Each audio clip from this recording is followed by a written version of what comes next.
Welcome to Tenor Tech, where I solve the problems you didn't even know you had. You start by cutting power and making the workspace safe. Unplug the PSU and press the case power button for 5 seconds to discharge capacitors. Once done, ground yourself with a wrist strap or by touching the metal chassis regularly. This prevents static damage to pins. Now remove the side panel and locate the specific motherboard connector you need to remove, noting how cables route and nearby components so you don't strain other sockets while you work. You'll now focus on the connector itself. First inspect whether it uses a latch, clip, or simple friction fit so you know how to release it. Make sure to support the motherboard with your other hand or a non-conductive pad to avoid flexing traces. Depress the plastic tab or slide the latch gently, then pull the plug straight out. If space is tight, use angled needle nose pliers and steady, small movements to prevent pin damage or connector deformation.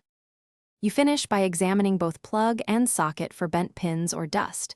Compressed air and a magnifier help identify issues.